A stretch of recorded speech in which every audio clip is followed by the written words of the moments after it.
நாங்கள் தேசிய மக்கள் சக்திக்கு வாக்களித்தால் 5 ஆண்டுகளில் என்ன நடைபெறும் என்பதை நாங்கள் பார்த்துக்கொள்ளலாம். எந்த விதமான ஒரு அபிவிருத்தியும் இல்லாமல் யாழ் மாநகர சபை இயங்குகின்றது. ஒரு 5000 ரூபாயாக இருந்த ஒரு வரி 25,000 ரூபா ஆக பல மடங்காக வரிகளை மாநகர சபை கூட்டியது. ஊழலற்ற கிளீன் ஸ்ரீலங்கா திட்டத்துக்குள்ள யாழ்ப்பாண யூனிவர்சிட்டியில் இருக்கிற ஒரு சிரேஷ்ட விரிவுரையாளரைத்தான் அந்த கட்சி யாழ் மாநகர முதல்வராக தெரிவு செய்திருக்கின்றது. இது எனது உள்ளூராட்சி தேர்தல் சம்பந்தமான விடயங்கள் மக்களுக்கு தெளிவுபடுத்துவதற்கான ஒரு கருத்தரங்கைத்தான் நான் இதிலே முன்வைக்கின்றேன். யாழ் மாநகர சபை சம்பந்தமானது மாத்திரம் இன்று அறிவிக்கின்றேன்.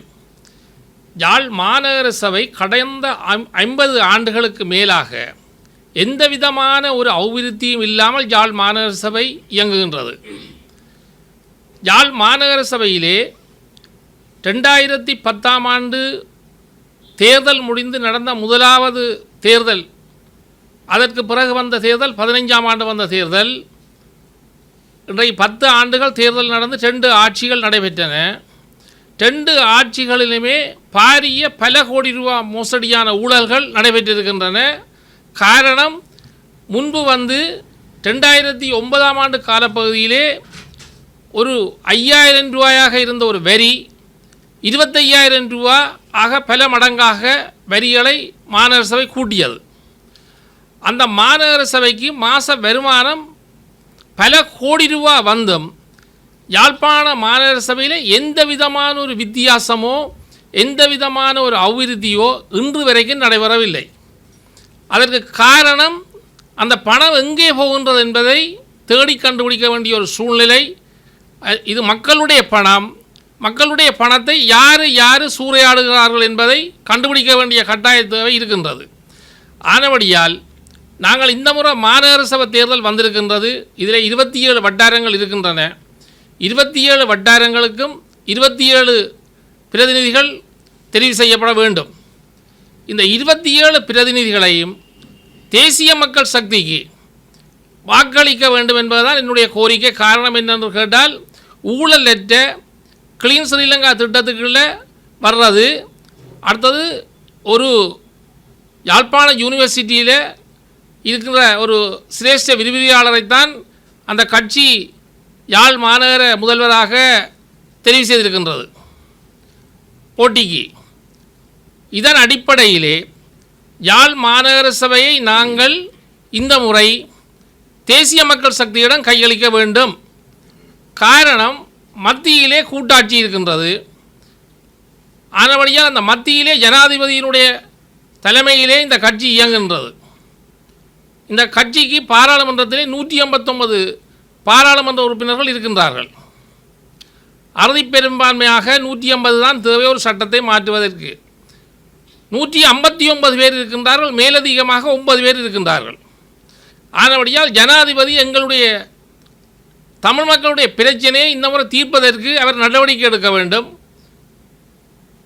இதன் ஒன்றாக மொத்த வடிவிலே வடமாகாணத்து மக்கள் அனைவரும் நாங்கள் தேசிய மக்கள் சக்திக்கு வாக்களிக்கின்ற பட்சத்தில் இந்த 5 ஆண்டுகளிலும் எங்களுடைய வளர்ச்சியை நாங்கள் கண்கூடாக காணலாம். இதை மக்கள் புரிந்து கொள்ள வேண்டும். எங்களுடைய வாக்குகளை சிந்தாமல் சிதறாமல் நாங்கள் தேசிய மக்கள் சக்திக்கு வாக்களித்தால் 5 ஆண்டுகளில் என்ன நடைபெறும் என்பதை நாங்கள் பார்த்துக்கொள்ளலாம். இது ஒவ்வொருத்தரும் தங்களுடைய பகுத்தறிவின் மூலமாக இந்த வாக்குகளை அவர்களுக்கு அளித்து இந்த தேசிய மக்கள் சக்தியை வெற்றி கொள்ள செய்து முழு பிரதிநிதித்துவம் அவர்களிடம் கொடுக்கும் பட்சத்தில் இதனுடைய முழு பலனை யாழ் மக்கள், யாழ் மாநகர சபை, யாழ் மாவட்ட மக்கள், வடமாகாண மக்கள் அனுபவிப்பார்கள். அதில் எந்த விதமாயும் நாங்கள் எள்ளளவும் சந்தேகம் கொள்ள வேண்டிய அவசியமில்லை. அடுத்ததாக, தமிழ் கட்சிகள் படும் பாடை நீங்கள் இந்த வானொலிகள், இந்த யூடியூபில் எல்லாம் நீங்கள் பார்த்துருப்பீர்கள். தமிழ் கட்சிகள் ஒவ்வொருத்தர் எப்படி போட்டு அடிக்கின்றார்கள் என்பதை உங்களுக்கு விளங்கும். அப்போ இவர்கள் இன்றைக்கு இப்படி அடிக்கின்றார்கள் என்று சொன்னால் 2009ஆம் ஆண்டு யுத்தத்தில் இவர்கள் எப்படி நடந்திருப்பார்கள் என்பதை நீங்கள் புரிந்து கொள்ள வேண்டும். 2009ஆம் ஆண்டு இறுதி யுத்தத்தில் இந்த 22 பாராளுமன்ற உறுப்பினர்களும் எப்படி நடந்திருப்பார்கள்? இன்றைக்கு வீலுக்குள்ள இவ்வளோ பிக்சர் விடுங்கள், ஒவ்வொரு நாளும் யூடியூப்பை பார்த்தீங்கன்னா தெரியும், மாறி மாறி ஒவ்வொருத்தரை பற்றி சொல்கிற கதைகளை. ஆனால் இப்படி இன்றைக்கு இந்த 15 ஆண்டுகள் 16 ஆண்டுகளுக்கு பிறகு தான் இந்த கதை வருது. 16 ஆண்டுகளுக்கு பிறகு தான் அவைகளின் உண்மை தோற்றங்கள் வருகுது. முந்தைய எல்லாரும் ஒன்றாக இருந்து செய்யகளை ஒன்றும் வெளியில் வர இல்லை. இப்போ எல்லாற்ற கதையும் ஒருத்தர் சொல்லி சொல்லி முழு கதையும் வெளியில் வருகுது. அப்போ இப்படி வெளியில் வர்றதால தமிழ் மக்களுக்கு இன்னும் பாரிய இவேண்ட முழு முகமும் தெரியுது. இளம் சமுதாயத்திட்ட நாங்கள் வடமாகாணத்தை கொடுக்கணும். ஏற்கனவே ஆண்டு அனுபவித்த அரசியல்வாதிகளை ஒரு காலம் நம்பாதீங்க. ஆண்டு அனுபவித்த அரசியல்வாதிகள் உங்களுக்கு தெரியும், யார் யார் ஆண்டு அனுபவித்தவையாண்டு, உங்களுக்கு என்ன செய்தவையான்னு தெரியும். எல்லா பாராளுமன்ற உறுப்பினரையும் உங்களுக்கு தெரியும். இந்த ஆண்டு அனுபவித்த அரசியல்வாதிகள் திருப்பியும் தோற்றத்துக்கு பிறகு வந்து நிற்கணும். ஏதோ ஒரு விதத்தில் உள்ளுக்கு பூரலாம் உண்டு. உள்ளுக்கு பூர்றதுக்கு ஒரு ஓட்டையும் விட்டுறாதீங்க. எந்த ஓட்டையை விட்டு பிரயோசனம் இல்லை. உங்களுக்கு வந்து பூர்றதால அவைகளுக்கு ஒரு சீட்டை கொடுத்தோ, பாதி சீட்டை கொடுத்தோ, 5 சீட்டை கொடுத்தோ எந்த பிரயோசனம் நடக்க போகிற கதை இல்லை. அந்த சீட்டை வச்சு அவை ஒன்றும் செய்ய போகிறதும் இல்லை. இவ்வளோ காலம் செய்யாத அந்த சீட்டை வச்சு எதுவும் செய்ய இயலாது. ஆனபடியால் நீங்கள் இந்த தமிழ் கட்சி என்று பார்க்காதீங்க, எல்லா கட்சியும் ஒதுக்கி விடுங்க. எப்படி கூட்டி தள்ளுனீங்களோ வீடுகளில், நாங்கள் விடிய காலமாக வீடெல்லாம் கூட்டி சுத்தம் செய்து கூட்டுறதானே, அது மாதிரி இந்த முறை 50% கூட்டி தள்ளிட்டீங்க குப்பையை. இன்னொரு 50% இருக்குது. மொத்தம் வந்து யாழ்ப்பாணத்தில் 6 ஆசனம் 3 ஆசனம் கொடுத்தாச்சு. வன்னி மாவட்டத்தில் 6 ஆசனம், அதில் 3 ஆசனம் கொடுத்தாச்சு என்பிபிக்கு. அப்போ மொத்தமாக வட மாநிலத்தில் 6 ஆசனம் என்பிபிட்டே இருக்குது. ஒன்று போனஸ் சீட்டில் அமைச்சர் சந்திரசேகரன் தோழர் அவர்கள் இருக்கிறார். அப்போ மொத்தம் 7 ஆசனம் வட மாநிலத்தில் இருக்குது. மிச்சம் 6 ஆசனம் தான் இப்போ பிச்சு ஒவ்வொருத்தர் வச்சிருக்கணும். ஊசி அது இதுன்னு சொல்லி எல்லாம் ஒவ்வொரு ஆசனத்தை வச்சு கொண்டு நிற்கணும். இந்த ஆசனங்கள் ஒன்றிலும் வேலை இல்லை, எதுவுமே நடக்காது. என்னென்னு கேட்டால் 159 ஆசனத்தோட ஜனாதிபதி அவர்கள் அன்றகுமார் திசாநாயக்கர் தலைமையில் நாடு இயங்குது. இப்போ கிட்டடியில் நீங்கள் பார்த்துருப்பீங்க, ஒவ்வொருத்தரையும் சொல்லலாம் டிசம்பரோட முடியுது, 8ஆம் மாதம் முடியுது. ஏன் டிசம்பருக்கு 8ஆம் மாதத்துக்கு முடிகிற ஒரு ஆட்சியை இன்றைக்கே கவுக்கலாம் தானே? வேல் ஜனாதிபதியை கவுக்கணுமெண்டா சக்தி இருந்தால் இன்றைக்கே நீங்கள் கவுக்கலாம். அப்போ அது தேர்தலுக்காக சொல்கிற கதை. இந்த கதையிலொண்டே மக்கள் நீங்கள் நம்பி பிரயோசனம் இல்லைன்னு கேட்டால், இந்த ஆட்சி அந்த காலம் வரைக்கும் எள்ளளவும் கடுகளவும் சிதறாமல் அந்த 5 வருஷம் அப்படியே இருக்கும். அந்த 5 வருஷத்தில் நாங்கள் பலனை அனுபவிக்கணும்னு சொன்னால், நாங்கள் எங்களுடைய மாநகர சபையை முற்று முழுதாக 27 சீட்டை நாங்கள் என்பிபிக்கு கொடுக்கணும். அது ஊழலற்ற மிக தெளிவான கட்சி. ஊழல்ன்ற கதைக்கே இடமில்லை. இப்போ கிட்டடியில் வந்து ஒவ்வொருத்தரும் அவைக்கு பேச தெரியாது, பாராளுமன்ற உறுப்பினர்களுக்கு கதைக்க தெரியுது இல்லை, அப்படியே கதைக்கினம் இல்லை. அவைகள் கதை கதைச்சாலும் பரவாயில்லை. அவைகள் இந்த விதமான வேறு ஒரு பிரச்சனையும் இல்லையே. நீங்கள் கூட கதைச்சி தானே எங்களை கொண்டே கவுட்டு கொட்டிட்டீங்க. 1.5 லட்சம் மக்களையும் முடிச்சு எங்களையும் ஏமாற்றி இந்த 3 எம்பிமாருக்கு ஏமாற்ற தெரியாது. அவைகளுக்கு ஏமாற்ற தெரியாது, என்பிபிக்கு ஏமாற்ற தெரியாது, களவெடுக்க தெரியாது, பொய் சொல்ல தெரியாது, இல்லாததை இருக்குன்னு சொல்ல தெரியாது. ஆனபடியா இப்படியான இந்த வம்பு தும்பு வேலைகள் எல்லாத்தையும் கலைக்கிற கட்சிகளுக்கு நீங்கள் போட்டு பிரயோசனம் இல்லை. 2000 ஆண்டில் இருந்து நீங்கள் பார்த்துருப்பீங்க, இந்தந்த ஆட்களுக்கு நாங்கள் வாக்கு போட்டுறாங்கன்று. இன்று வரைக்கும் எங்களுக்கு பிரயோசனம் இருந்ததா? வீடுகளில் இருக்க இயலாது, நுழம்புத்தொல்ல யாழ் மாநகர சபையில் வீட்டில் கதவு திறக்க இயலாது, ஜன்னல் திறக்க இயலாது. அதுக்கு காரணம் கழிவு நீர்கள் முழுக்க தேங்கி நிற்கிது. டொய்லெட்டிலே வந்து ஃபிட்டுகள் எல்லாம் நிறைஞ்சு வழியுது. இதெல்லாம் கழிவுகள் முழுக்க அகற்றி கொண்டு போய் சுத்தப்படுத்தி செய்ய வேண்டிய திட்டங்கள் இருக்குது. இது என்பிபி செய்கிறது உடன்பட்டிருக்கு. மத்திய அரசுதான் எங்களுக்கு எதையும் செய்யலாம். நாங்கள் சில்லமாக கூட வாக்குகளை உடைச்சி போட்டு எதையும் செய்ய இயலாது. யாழ் மாநகர சபையில் இருக்கிற மக்கள், நீங்கள் 100க்கு 100 வீதம் இல்லை, 1000 வீதம் இந்த 4 நாள் இருக்கு சிந்திங்க.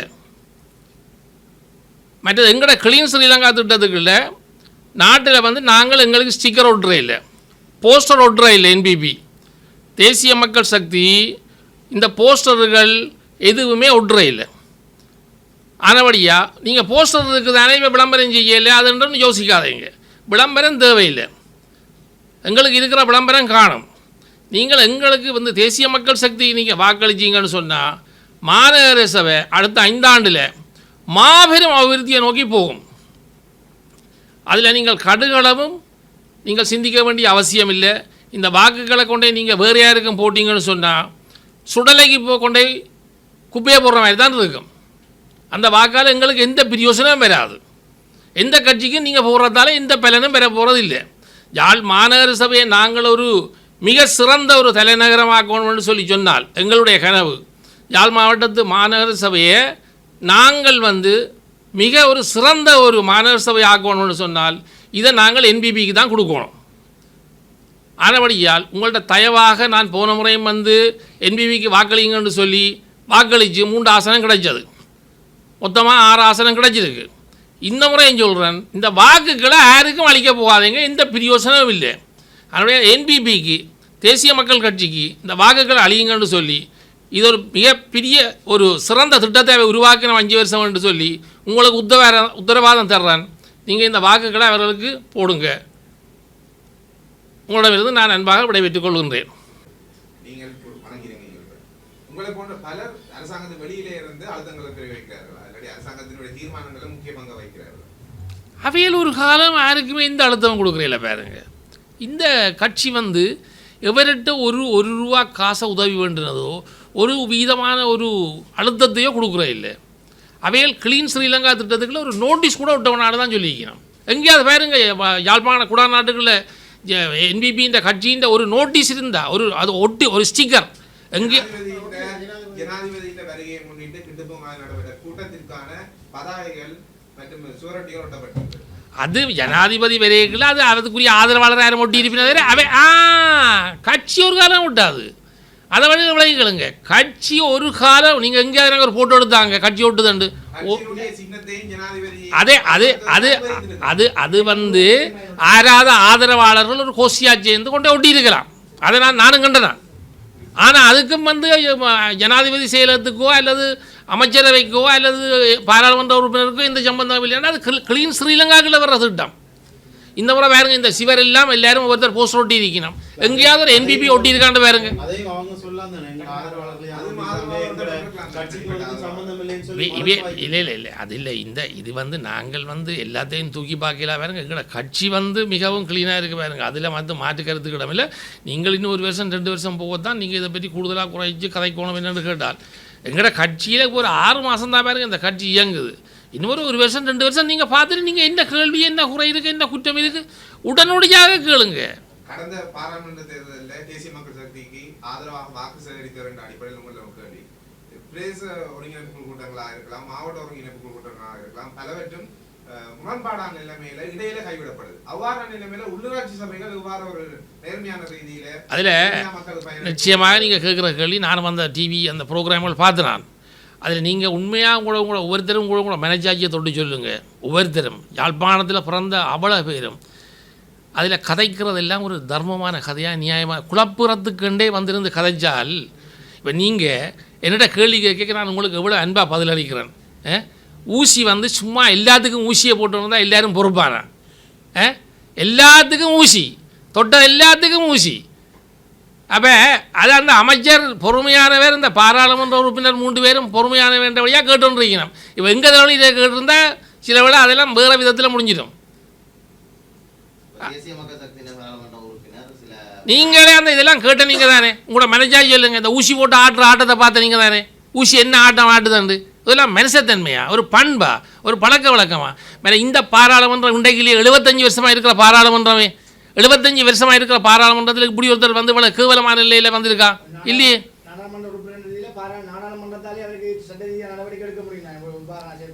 அது அது கண்டும் காணாமல் இருக்கிறாண்டா எடுத்த உடனே அவையில் எது நடவடிக்கை எடுத்தாலும் உங்களுக்கு நீங்கள் சொல்லுவீங்க இப்படி ஒருத்தருக்கு எடுத்து போட்டீங்கன்ட்டு. அதனுடைய அவர்கள் ஒரு மனிதாயமான ரீதியாக கொஞ்சம் காலத்தை விட்டுட்டுனான். அவையில் வந்து இதை எடுத்தாலும் நீங்கள் சொல்லுவீங்க என்ன இப்படி ஒருத்தருக்கு எடுத்துட்டீங்களே நீங்கள் எங்கட இனத்துக்கு தமிழ் இனத்துக்கு எடுவீங்க. அதனுடைய நீங்களே கூட மனச்சாட்சிக்கு சொல்லுங்களேன் இது சரியா பிள்ளையாண்டு. அது அமைச்சர் பொறுமையானவர் என்றபடி அவர் பொறுமையாக இருந்து கடைப்பிடிக்கிறார். அவ்வளோதான் எனக்கு தெரியும். மாநகர அபிவிருத்தி சம்பந்தமான நீங்கள் கருத்துக்களை என்பிபி கட்சியினுடைய மாநகர முதன்மை வேட்பாளர் விரிவுரையாளர் கபிலன் அவர்கள் ஊடக சந்திப்புகளில் கவித்து வருகிறார். இதுக்கான காரணம் என்ன என்பதை ஆனால் அவர் உண்மையிலேயே நான் அவரோட கொஞ்சம் நேரம் பேசுகிறார். ஆனால் அவர் அது நான் எனக்கு என்ன காரணம் எனக்கு சொல்லதையே நான் கேட்குறேன். ஆனால் சரியான ஆள் வேலை இரவு 11 மணி 12 மணி வரைக்கும் வேலை செய்ய விடிய காதால் 5 மணிக்கு வேலை வழங்குறேன். அவர் தான் நேர இந்த மாநகர சபை அலுவல் மாநகர சபையை விட வேறு பிரதேசங்களுக்குரிய வேலைகளையும் அவரே தானே போய் நின்று பார்த்து கண்காணித்து கொண்டு இருக்கிறார். கடும் வேலைப்படுவில் இருக்கிறார் என்றதை நான் என்ற கண்கூடாக கண்டேன். நான் அவர் அப்படி ஒழிக்க வேண்டிய ஒரு தேவையும் இல்லை. எந்த விதமான குற்றமும் 1% 1% கூட அவரில் எந்த குற்றத்தையும் யாரும் வைக்கையில் நான் வடிவாக விசாரித்து பார்த்தேன். அதனுடையால் அவர் மாநகர சபைக்கு யாழ்ப்பாண யூனிவர்சிட்டி பல்கலைக்கழகத்திலிருந்து வர்ற முதலாவது சிரேஷ்ட விரிவியாளர். அவரை நம்பி நாங்கள் கொடுக்கலாம். இதில் ஒரு வர்த்தகரோ அப்படி இல்லாட்டி இதை கொள்ளையடிக்கிறதுக்கு மாநகர சபை விழாவில் கொள்ளையடித்த மாதிரியான அடிக்கிறதுக்கோ எந்த விதத்திலும் ₹1 காசை கூட மாநகர சபையினுடைய பணத்தை மக்களுடைய பணத்தை ₹1 வீணாக்கிறதுக்குரிய நிலைமை ஒரு காலம் ஏற்படாது. அதே நேரம் யாழ்ப்பாணம் ஒரு புதுப்பொலிவில் 5 வருஷத்துக்குள்ள வேறு நீங்கள் பாருங்கள். இந்த மலசல கூட பிரச்சனை, மலக்கழிவு சில கழிவுகள் வேஸ்ட் வாட்டர்களுக்கெல்லாம் ட்ரைனேஜ் சிஸ்டங்கள் கொண்டு இப்படியே கொண்டு போய் தள்ளி விடுறதுக்குரிய திட்டங்கள் அவ்வளோ வாய்க்கால் வடிவால் அமைப்பு அது ஒரு வெளிநாடுகளில் கதைச்சிருக்கு. அந்த திட்டம் முழுக்க 100% நடைபெறும். நுழம்புத்தொல்ல முடியும். ஒரு நியூ சிட்டி ஒன்று வரும். அண்டர் கிரவுண்டில் கேபிள் வருது. அதனுடைய நிச்சயமாக மக்களது பலனை நீங்கள் அளிக்கிற வாக்குகள் எல்லா பலனும் நிச்சயம் வரும் மாநகர சபைக்கு. அதில் மாற்ற கருத்துக்கிடம் இல்லை. நீங்கள் நம்புங்கள், நடக்கும். மக்கள் சக்தி வாக்களிப்பதால் யாழ்ப்பாண மாநகர சபை பலமாக இருக்கும் என்ற ஒரு உத்தரவாதத்தை வழங்குவீங்க. நீங்கள் கட்சியினுடைய அடிப்படை உறுப்பினரோ இல்லை பாராளுமன்ற உறுப்பினரோ எதுவும் இல்லாத நிலையை அந்த உத்தரவாதத்தை நீங்கள் எப்படி நடைமுறைப்படுத்த? நாங்கள் எல்லா அமைச்சர்மாரோடும் எனக்கு தொடர்பு இருக்குது. மேல்மட்டத்தில் எனக்கு தொடர்பு இருக்குது. யாழ்ப்பாணத்தில் உள்ள அமைச்சர் சந்திரசேகரன் அவர்களோட நிறைய தொடர்பு இருக்குது. அதனுடைய நான் எனக்கு எல்லாரோடும் நான் கதைச்சு தான் நான் இந்த முடிவு எடுத்திருக்கிறேன். வேட்பு மனுவிலேயே தேர்தல் முறைமைக்கு மாறாக இன்னொரு பிரதேசத்துக்குரிய தான் முதன்மை வேட்பாளராக போட்டிருக்கிறார்கள். அது உண்மையிலே ஒரு தேர்தல் முறைகேடு. ஏற்கனவே ஆரம்பத்திலேயே அவ்வாறு முறைகேடு இருக்கும் போது அதை எப்படி உறுதிப்படுத்தலாம்? முறைகேடுகளை பற்றி தேர்தல் திணைக்களம் தான் ஆராயணும். நானோ அப்படி இல்லாட்டி ஒரு பத்திரிகையாளரோ ஆராய இயலாது. முறைகேடுன்றதை கண்டுபிடிக்கிறது தேர்தல் திணைக்களத்தின் வேலை. அது எந்த வேலையோ உங்களோட வேலையோ இல்லை. அதை அவையவே அந்தந்த வேலையை செய்வினோம். அதுபடியால் நாங்கள் சொல்கிறோம், நிச்சயமாக இந்த கட்சி வெல்லும், இந்த கட்சிக்கு வாக்களிங்க. நாங்கள் இதில் வர பெனிஃபிட், அதாவது இதில் லாபம் இந்த மக்களுக்கு தான் வரும். யாழ்ப்பாண மாநகர சபை வெறும் மோசமான ஒரு மாநகர சபையாக இருக்குது. கழிவு வாய்க்கால்கள், கழிவு எல்லா விதமான கழிவு குப்பைகள் கூட 10 நாளைக்கு ஒருக்கா தான் எடுக்கிறோம். ஆனால் வருமானம் கோடிக்கணக்கில் வருகிறது. ஆனபடியால் நாங்கள் 2 ஆட்சியை கண்டனாங்கள் யுத்தம் முடிஞ்சது பிறகு. அந்த ஆட்சியில் கூட இது ஒன்றும் நடக்கலை. ஒரு புது கட்டிடங்களோ எந்த விதமான இதுவும் அபிவிருத்தியும் நடக்கலை. ஆனபடியால் மாநகர சபையில் உள்ள நாங்கள் மாநகர சபையில் இருக்கிறோம். பகலில் கதவுகளே திறக்கல, அவ்வளவு நுழம்பு. ஆனபடியா இன்றைக்கு ஆஸ்பத்திரியை போய் பார்த்தீங்கன்னா மக்கள் நிறைஞ்சு வழியினோம். காரணம் என்னென்றால் அவ்வளோ நோய். அப்போ அதுக்கு காரணம் என்ன? அடிப்படை சுத்தம் இல்லை. அப்போ நாங்கள் மாநகர சபை மிக முக்கியமான ஒரு இடம், சுத்தமாக இருக்க வேணும். அந்த சுத்தத்தை உண்டு பண்ணக்கூடிய ஒரு புதுமையான ஒரு ஆக்களுக்கு நாங்கள் வாக்களிக்கிறதால நாங்கள் மாற்றத்தை காணுவோம். நாங்கள் எதையுமே இழக்க இல்லை. நாங்கள் மாற்றத்தை காணுவோம், அவையை நம்புவோம். நாங்கள் மாற்றம் எங்களுக்கு 5 வருஷத்தில் கிடைக்காட்டி நாங்கள் திருப்பி ஒரு முடிவு எடுப்போம். இதுதான் என்ற கொள்கை. நிச்சயமாக மாற்றம் பெறும். நாடாளுமன்ற தேர்தலுக்கு முன்பு நீங்கள் ஒரு பத்திரிகை போல என்பிபிக்கு ஆதரவை கொடுக்குமாறு அவர் கோரிக்கையை விடுத்திருந்தீர்கள். இப்பொழுது நாடாளுமன்ற தேர்தல் நிறைவடைந்து ஒரு 6 மாத காலம் கடந்துவிட்டது. என்பிபி அரசாங்கத்தினுடைய ஆட்சி திருப்தியானதாக இருப்பதாக கொடுக்கப்பட்ட வாக்குறுதிகள் எல்லாம் சரிவர நிறைவேற்றப்படுகிறது. 100க்கு 100% நிறைவேற்றப்படுகிறது. எந்த விதமான ஊழலும் இல்லை. என்பிபி அரசாங்கம் இன்றைக்கு எத்தனையோ ஆயிரக்கணக்கான கோடி ரூபாயை மிச்சம் படுத்துது. காரணம் என்னென்று கேட்டால், அன்றைக்கு நீங்கள் எஸ்எம்எஸில் பார்த்துருப்பீங்க, 998 மில்லியன் டயலாக்கு போக வேண்டிய பேமெண்ட்டை நிப்பாட்டியது. காரணம் என்னென்று கேட்டால், ஒரு ரிப்போர்ட்டர் கேட்ட இடத்துல விஷயம் ஹாப்பி நியூ இயர் போட சொல்ல ஏன் போட இல்லையான்னு கேட்டதுக்கு இல்லை அப்படி 2250 லிட்டர் பெட்ரோல் டீசல் வர்றது மாதம் வந்து ஒரு அமைச்சருக்கு அலோகேஷன். இன்றைக்கு வந்து 750 லிட்டருக்கு தான் அலோகேட் பண்ணியிருக்கு. வாகனங்கள் இல்லை, போலீஸ் பாதுகாப்பு இல்லை, ஆர்மி பாதுகாப்பு இல்லை, எத்தனையோ ஆயிரக்கணக்கான கோடி இன்றைக்கு மீதம் படுத்துக்கு நம்ம என்னன்னு கேட்டால் ஊழலுக்கு எதிரான ஒரு அரசாங்கம் சொல்லிக்கொண்டு ஆட்சிக்கு வந்தது என்பிபி. கட்டாயம் அவர்களுடைய சபாநாயகர்களுடைய கல்வி தகமை தொடக்கம் இப்போ நீங்க சொன்ன மாதிரியான இதுகளெல்லாம் முறைகேடுகளாக அறிவிக்கப்பட்டு அதுக்கு பிறகு திருப்பி அவர்கள் மன்னிப்பு கேட்டிருக்கிறார்கள். இதெல்லாம் இல்லைன்னு சொல்லி சபாநாயகருடைய கல்வி தகமையை அவர்கள் இன்னும் உறுதிப்படுத்தவில்லை.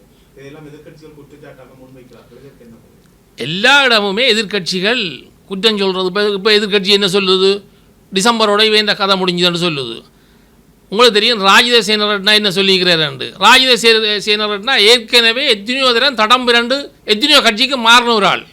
அவர் உண்மையாக அவர் ஐக்கிய தேசிய கட்சியில் இருந்து திருப்பி மைந்தையை காத்தடிச்சோன்னா மஹிந்த ராஜபக்சையோட போயிருந்து ஆண்டு அனுபவிச்சு போட்டு இப்போ திருப்பி போய் ரணிலோடு நிற்கிறார். அதனுடைய இவியல்ன்ற கதைகள் எல்லாம் வந்து பாருங்க தாங்க எப்படி அம்பக் பண்ணலாம்ன்றதான் கதை. உண்மையாக வந்து இது நாங்கள் 5 வருஷம் நாங்கள் ஆட்சியை கொடுத்துருக்குறோம். 5 வருஷத்தில் எங்களுடைய நாட்டு இன்றைய ஜனாதிபதி அன்றகுமார் திசாநாயக்கா எங்களுக்கு என்ன செய்ய போகிறேன்றது நாங்கள் அவரை நம்ப வேண்டிய கட்டாயத்தில் இருக்கிறோம். என்னென்று கேட்டால் ஒரு காரணம் இருக்கின்றது. அவர் ஒரு போராளி.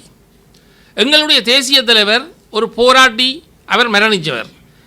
ரோண விஜய் வீரா சுட்டு எரிக்கப்பட்ட அறகுறையா அவரும் மரணித்தவர். எங்களுடைய தேசிய தலைவரும் சுட்டு எரிக்கப்பட்டவர். ஆனபடியால் நாங்கள் இந்த இனம் தமிழ் இனம் சிங்கள மக்களும் 1 லட்சத்துக்கு மேற்பட்ட ஜேவிபி மக்கள் காலமாயிருக்கிற இளைஞர்கள் எங்கடையிலும் கிட்டத்தட்ட 1 லட்சம் இளைஞர்கள் காலமாயிருக்கு. 1.5 லட்சம் மக்கள் 2 லட்சம் மக்கள் காலமாயிருக்கிறார்கள் யுத்தத்தில். அப்போ நாங்கள் அந்த ஒற்றுமையில் இடதுசாரி கொள்ள அடிப்படையில் நாங்களும் இடதுசாரி கொள்ள தான் எங்களுக்கு தேவை. ஜேவிபின்ற கொள்ளையும் என்பிபின்ற கொள்ளையும் இடதுசாரி கொள்கை. ஆனபடியால் ரெண்டும் போராடி இந்த நிலைக்கு வந்து அவை ஜனாதிபதியாக இன்றைக்கு வந்திருக்கிறபடியால் எங்களோட பிரச்சனைக்கு அவர் கட்டாயம் ஒரு சொல்யூஷன் தருவார் என்ற நாங்கப்பட்ட துன்பங்கள் அவைக்கு தெரியும். இதே துன்பத்தை அவையும் கண்டுதான் வந்திருக்கிறோம். எங்களை தெரிவு செய்தால் தையட்டி விகாரைக்கு எதிரான தையட்டி விகாரை தொடர்பாக ஒரு தீர்வை தருகிறோம் என நாடாளுமன்ற உறுப்பினர்கள் வேட்பாளர்கள் நாடாளுமன்ற தேர்தலுக்கு முதல் போய் காணி உரிமையாளர்களும் சொல்லியிருக்காங்க. ஒரு தேர்தல் முடிந்து 6 மாதம் காலமாகியும் எங்களை வந்து அவர்கள் இன்னும் சந்தித்து ஒரு வார்த்தை கூட பேசவில்லை என காணி உரிமையாளர்கள் குற்றம் சாட்டுகிறார்கள். எந்த கட்சி காணி உரிமையாளர்கள் யாரை கேட்டவன்? தையட்டி சட்டவிரோத விகாரை இல்லை, அதை எந்த கட்சியில் கேட்டவன்? என்பிபி காரர்கள் எங்களை வந்து இன்னும் சந்திக்கவில்லை. அவர்கள் தேர்தலுக்கு முதல் போய் சொல்லியிருக்காங்க நீங்க எங்களை தெரிவு செய்தால் உடனடியாக தீர்வு தருவோம். அதில் உண்மையான பிரச்சனை என்னென்று கேட்டால் நாங்கள் யதார்த்தமாக புரிஞ்சு கொள்ளணும். தையிட்டி வந்து அப்பப்போ வந்து தேர்தலுக்காக வர்ற ஒரு விவகாரம். தையிட்டி விகார ஒரு இரவில் கட்டி முடிக்கப்பட்டதில்லை. எத்தனை பேர் இன்றைய சட்டத்தாரணிகள் அதில் இருக்கணும்? 10 சட்டத்தாரணிகளுக்கு மேலே இருக்கணும் அந்த கட்சிகளில். அதை பற்றி கதைக்கிறவன் இவையெல்லாம் ஒரு ஸ்டே ஆர்டர் மல்லாக நீதிமன்றம் 96ஆம் ஆண்டிலேருந்து இயங்குது. மல்லாக நீதிமன்றத்தில் ஒரு ஸ்டே ஆர்டர் எடுத்துருக்கலாம் தானே அத்திவாரம் போடைகளே. இந்த சட்டத்தாரணிகள் எத்தனை சட்டத்தாரணிகள் இருக்கிறீங்க ஒவ்வொரு கட்சியிலும்? சைக்கிள் கட்சியில் எத்தனை சட்டத்தாரணி இருக்குது? தமிழரசு கட்சியில் எத்தனை சட்டத்தாரணி இருக்குது? அப்போ இவையில் அதுக்குரிய நடவடிக்கை எடுக்காமல் இந்த தேர்தல் வர்ற காலத்தில் மட்டும் இந்த தையிட்டி விகாரை என்றது ஒரு புத்த சமயத்தில் ஒரு விகாரையாக நாங்கள் கோயில் கட்டுற மாதிரி அதை கட்டிட்டோம். அதில் சரி இருக்கலாம், பிழை இருக்கலாம். ஆனால் அந்த சரியை பிழைன்னு நாங்கள் சொல்லி வாதாட வரே இல்லை. ஆனால் அதை கட்டி முடிக்கும் நினைக்கும் வேண்டித்திர கொண்டவே கட்டி முடிச்சு அதுக்கு கும்பாசம் முடிஞ்சதுக்கு பிறகு நீங்கள் இந்த தையிட்டி என்று பலகாலம் இதன்றீங்க. என்பிபி நாடாளுமன்ற உறுப்பினர்கள் சந்திக்கத்தான் வேணும் என்று சொன்னால் அவர்கள் போய் சந்திப்பார்கள். சந்திச்சு வந்து முடிவெடுக்கிறதுக்கு வந்து அது குற்றம் வந்து அவை என்ன ரீதியில் அவை வந்து வேறு கட்சிகளுடன் நின்று சொல்லினோம். அவை வந்து சைக்கிள் கட்சி வேறு கட்சியில் அவைக்கு பின்புலத்தில் இருக்கணும். மாதிரி அவை வந்து இந்த உறுதியே விழாக்காலம் 15 வருஷம் இங்கே வச்சிருந்தவை அவைக்கு தெரியாதா நீதிமன்றம் இருக்குண்டு. நாங்கள் இலங்கையில் வந்து சட்டத்துறை வந்து என்னத்தை நாங்கள் செய்தாலும் சட்டத்துக்குள்ளே போனோம்னு சொன்னால் எங்களுக்கு ஒரு தீர்மானம் பெறும் கட்டாயம். அது ஒரு தீர்மானம் பெறாமல் இருக்காது. ஒரு ஸ்டே ஆர்டர் ஒரு நாளில் எடுக்கலாம். காலம்பரை நாங்கள் நீதிமன்றத்துக்கு ஒரு ஸ்டே ஆர்டரை கொடுத்தோம்னு சொன்னால் நீதிபதி அவர்கள் பின்னேறதுக்கு அந்த ஸ்டே ஆர்டர் சரியாக இருந்தால் சைன் பண்ணுவார் நீதிபதி.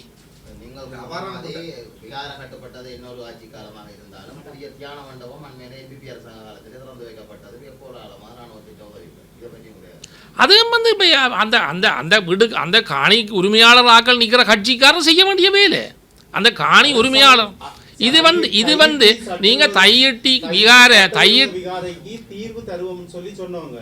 ஆனா இன்னும் 6 மாச காலமா போய் சந்திக்கல. நீங்க பரிந்துரைப்பீங்களா அவங்களுக்கு போய் சந்திங்கன்னு சொல்லி? நான் அதை பற்றி நான் மேலிடத்தில் நான் இங்கே கதைக்கணும் பண்ணுற இல்லை, நான் மேலிடத்தில் கொழும்புலையும் கதைக்கலாம், பிரச்சனை இல்லை, அது கதைக்கலாம்.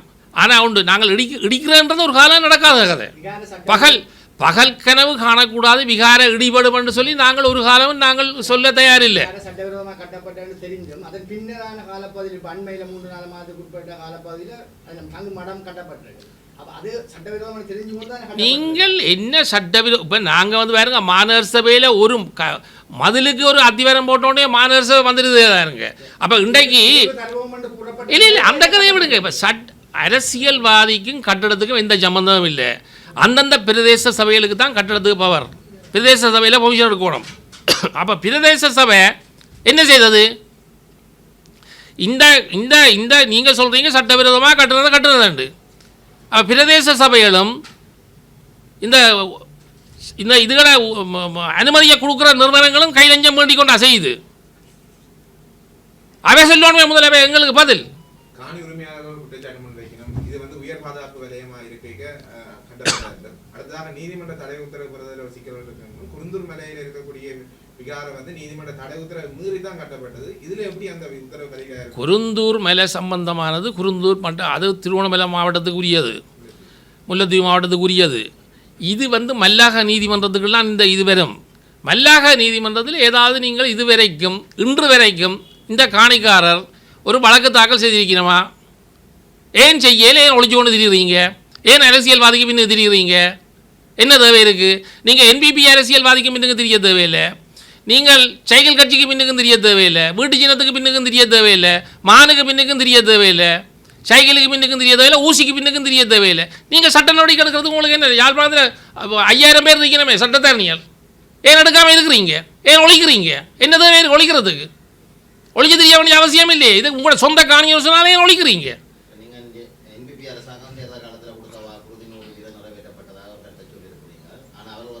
100% நிறைவேற்றப்பட்டதோ 100% 99% பட்டதோ இப்போ 6 மாதம்தான். நீங்கள் வடிவாக வழங்கணும். 5 வருஷ கால ஆட்சி 2010ஆம் ஆண்டுலேருந்து யாழ்ப்பாணத்தில் என்ன நடந்திருக்குன்றது நீங்கள் பத்திரிகையாளர் அவ்வளோ பேருக்கும் தெரியும். ஆனபடியால் நாங்கள் இப்போ 5 மாதத்தில் 6 மாதத்தில் அவைகளுக்கு வந்து இப்போ பொருளாதார நெருக்கடி எல்லாம் இருந்து இப்போ தான் அவர்கள் எல்லா அலுவலும் பார்த்து கொண்டிருக்கிறோம். இப்போ அந்த IMF பிரச்சனை அதெல்லாம் சோர்ட் அவுட் பண்ணி வருது. எவ்வளவோ நெருக்கடிக்கெல்லாம் எங்களுடைய கௌரவ ஜனாதிபதி அவர்கள் இந்த பாராளுமன்றத்தை பாரமெடுத்திருக்கிறார். ஜனாதிபதி பதவியை அவர் 2 பதவியும் அவர் எடுத்தது வந்து இலங்கை வந்து பாதாளத்துக்கு இருக்கிற நேரத்தில் அவர் எடுத்திருக்கிறார். இதை மக்கள் உணரணும். அப்படி இருந்தும் இன்றைக்கு தண்ணி போதில் கூட 550 ரூபா வித்த தண்ணி போதில் 350 ரூபா ஆக்கியிருக்கிறோம். அது உப்பு இல்லை உப்புன்னு சொன்னால் உப்பு வந்து அம்மாந்தோட்டையிலேருந்து தான் இவ்வளோ உப்பு வந்தது. அம்மாந்தோட்டையில் மழை கூடி உப்பு நியாயமாக அழிஞ்சு போச்சு. அதுக்கப்புறம் இறக்குமதியும் செய்தவை. இப்போ உப்பு வந்து இந்த மாதம் அடுத்த மாதம் தான் உற்பத்தி ஆகிற காலம். அதை வந்து இப்போ 5000 ஏக்கருக்கிட்ட எலிஃபென்ட் பாஸும் குறிஞ்சாத்தீவும் இருக்குது. இதை விட அராலித்துறையில் ஒரு உப்பளம் இருக்குது. இதை விட செம்மணியில் ஒரு உப்பளம் இருக்குது.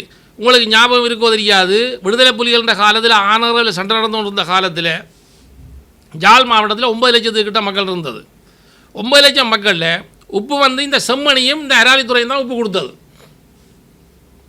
நாங்கள் ஒரு காலம் உப்பு இம்போர்ட் பண்ண இல்லை.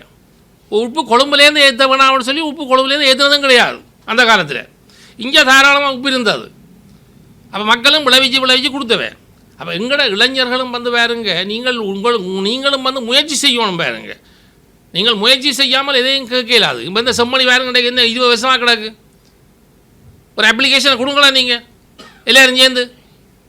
எங்களுக்கு நாங்கள் ஒரு 20-50 பேர் எடுத்து செய்கிறோம்ண்டு ஏன் செய்யாமல் இருக்கிறீங்க? நீங்கள் ஏதாவது வாழ்க்கையில் உங்களுக்கு கோரிக்கை வச்சுக்கிறீங்களா? இளைஞர்கள் இன்றைக்கு இருக்கிற இளைஞர் சமுதாயம் ஏதாவது ஒரு கோரிக்கை வைக்கிறீங்களா அரசாங்கத்திட்ட? ஏன் வைக்காமல் இருக்கிறீங்க? வையுங்களன் கோரிக்கையில். இந்த அராலி வழியில் கிடக்கு உப்பளம், ஒரு கோரிக்கையை வையுங்க. ஒரு 50 பேர் சேர்ந்து நாங்கள் அந்த உற்பத்தி செய்ய போகிறோம், எங்களுக்கு பங்கிட்டு அடிவில் 35 வருஷம் குத்தகைக்கு தாங்கன்னு கேளுங்க. ஏன் கேட்காம இருக்கிறீங்க? உங்களுக்கு உதக்கிறதுக்கு உரிமை இருக்குதானே?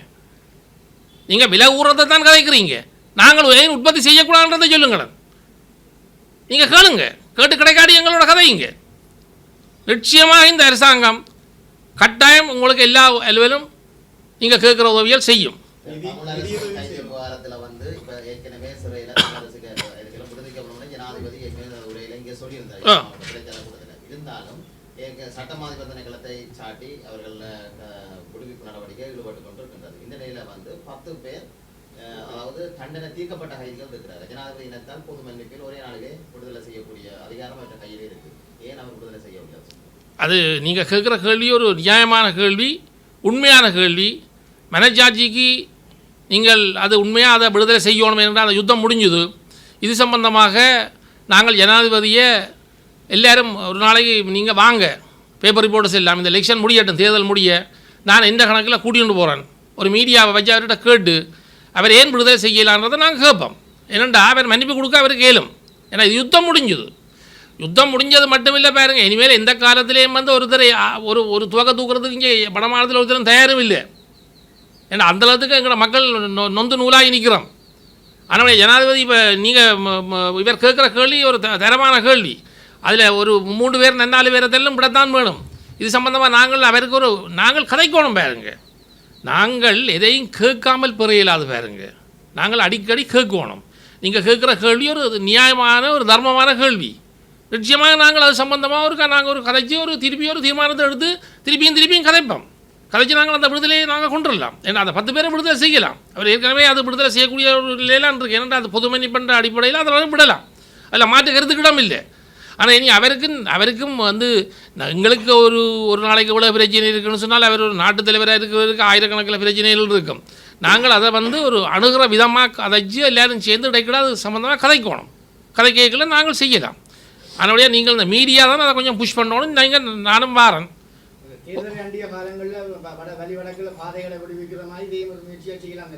செய்யலாம். நாங்கள் அது சம்பந்தமாக நான் இன்றைக்கு இல்லை அது கதைக்கக்கூடிய ஒரு மாதிரி இது எங்களுக்கு செய்யக்கூடிய ஒரு அலுவல், செய்ய இல்லாத அலுவல் என்று இல்லை. மாதிரி அவர் சொல்லியிருக்கிறார், தான் சகல காணிகளையும் விடுவன் சொல்லியிருக்கிறார். சகல காணிகளையும் தான் விடுவன், தனக்கு ஒரு காணியும் இங்கே மக்கள்கிட்ட காணிகள் சொந்தமான காணிகள் யாவுமே முற்றாக விடுவிக்கப்படும் சொல்லியிருக்கிறார். அது விட்டு கொண்டிருக்கிறோம். மிச்சத்தையும் நாங்கள் விடுதலைக்கு நாங்கள் கேட்கலாம்.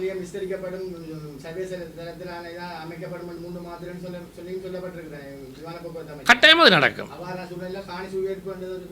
இல்லை அது இப்போ வந்து என்னென்னு கேட்டால் இப்போ லேட்டஸ்ட் டெக்னாலஜியில் எங்களுக்கு இருக்கிற ஏர்போர்ட்டே காண வேண்டாம். எங்களுக்கு ஒரு பக்கம் கடல் தானே இருக்குது. எந்த பெரிய விமானமும் கடலால் வந்து இறங்கலாம். இருக்கிற காணி மிச்சமாக காணும். அதில் மாற்றுக்கிறதுக்கு இடமில்லை. என்னென்னு கேட்டால் எங்களுக்கு ஒரு பக்கம் இல்லை வந்து கடல் வர்ற லேண்டிங் எல்லாம் வந்து கடலுக்குள்ளாலான் வரும். இறங்குறதுக்கு மட்டும்தான் தேவை. அதனுடையால் நாங்கள் அடுத்த அவரோட வந்து நாங்கள் இந்த தேர்தல்களுக்கு நாங்கள் முழு ஆதரவை மக்கள் தெரிவித்து வந்து அவை இப்போ எங்களுக்கு ஒரு 5000 கோடி ரூபா ஒதுக்கி இருக்கிறோம். 5000 கோடி ரூபா இலங்கைக்கு எங்களோட வடமாநிலத்துக்கு தான் முதலாவது கூட ஒதுக்கி இருக்கிறோம். நான் இந்த இளைஞர்களோ இந்த யுவதிகள்கிட்ட கேட்குறது, நீங்கள் வந்து செய்ய வேண்டியது ஒன்று தான். இந்த தேசிய மக்கள் கட்சியின் ஆதரவில் நீங்களும் ப்ரொஜெக்டுகளை தயாரித்து தாங்க. நீங்கள் ஒவ்வொரு ப்ரொஜெக்டுகளையும் செய்ய இல்லாதன்று இல்லை. நீங்கள் கேட்டு கிடைக்காட்டி அதுக்கு நான் பொறுப்பு சொல்கிறேன். நீங்கள் கேளுங்க. நாங்கள் கேட்காமல் இருக்கக்கூடாது. நாங்கள் எதையும் கேட்டால் தான் கிடைக்கலாம் பாருங்க. நீங்கள் கடந்த ஆட்சியில் விடுவிக்கப்பட்ட வழிவடக்கு காணிகள் கூட இன்னும் காணும். அப்போ நீங்கள் விடுவிக்கப்பட்டன்னு சொல்லக்கூடாது. விடுவிக்கிறேன்னு சொல்லி விடுவிக்காமல் இருக்குன்னு சொல்லுங்க. அது சம்பந்தமாக அந்த எல்லாரும் வந்து அதுக்கு ஒரு கடிதத்தை தெரிஞ்சு சொல்லுங்க. அந்த மீள்குடியேற்ற விடாமல் இன்னும் தடை செய்து கொண்டிருக்கிற காணிகள்ன்ற விவரங்கள் எழுதி அதுக்கு ஒரு லிஸ்ட்டை போட்டு எல்லாத்தையும் கையெழுத்தை வச்சு ஜனாதிபதிக்கும் அமைச்சர் சந்திரசேகரன் அவர்களுக்கும் தந்தீங்கன்னு சொன்னால் அதை நாங்கள் பேரப்படுத்தி கொழும்புக்கு அனுப்பி அதுக்குரிய நடவடிக்கை உடனே எடுக்கலாம். இல்லை அது வந்து இராணுவம் வச்சிருந்தால் பாருங்க நாங்கள் கொஞ்சம் முயற்சி செய்தால் தானே நடக்கும். நாங்கள் இராணுவம் வச்சிருக்கேன்னு சொன்னால் நாங்கள் அதை எடுத்து காட்டணுமல்லோ. நாங்கள் ஒவ்வொரு விஷயத்தையும் எடுத்து காட்டினா தானே வேறு நடக்கும். நாங்கள் அதை விடுவிச்சிட்டு பண்ணிட்டு நாங்கள் அதை வச்சு கொண்டு இருக்க இயலாது. அப்போ அதை நாங்கள் அது சம்மந்தமாக உடனே நீங்கள் எங்களுக்கு அந்த கடிதங்களை ஒரு எடுத்து நாங்கள் அதை கொடுத்து நாங்கள் பேரமெடுப்போம். காணாமல் ஆக்கப்பட்ட ஆக்கள்ன்ற உறவுகள் எல்லாரும் வந்து ஒருக்கா ஜனாதிபதியை சந்திக்கணும். அப்படி அதுக்கு ஒரு கூட்டத்தை நாங்கள் ஆர்கனைஸ் பண்ணி அரசாங்க அதிபர் மூலமாக நாங்கள் திருப்பி அது சம்பந்தமான எல்லாரையும் ஒரு அழைச்சி அது சம்பந்தமான ஒரு அறிக்கை எடுத்து தேர்தல் முடிய காணாமலாக்கப்பட்ட எல்லாரையும் நாங்கள் மீடியாக்கள் மூலமாக ஒரு நாளைக்கு ஒரு மீட்டிங்கை அரசாங்க அதிபர் தலைமையில் அமைச்சர் தலைமையில் முதல் கூப்பிட்டு விசாரணையை செய்வோம், என்ன நடந்தது எது நடந்ததுண்டு. அதுக்கு பிறகு ஜனாதிபதிகிட்ட கதைப்போம், இதுக்கு என்ன முடிவு சொல்கிறீங்க, இழப்பீடு தரையிலுமா தரையிலாதா இல்லை ஆக்கள் இருக்கணுமா இல்லையா, என்ன முடிவுன்றதை நாங்கள் கேட்கலாம். ஏன்னா இது ஒரு புதிய அரசாங்கம் தானே, எங்களுக்கு கேட்குறதுக்கு அதுக்கு ரைட்ஸ் இருக்குது மக்களுக்கு. நடுவில் இதை அப்படியே வச்சு கொண்டு இருக்கல அது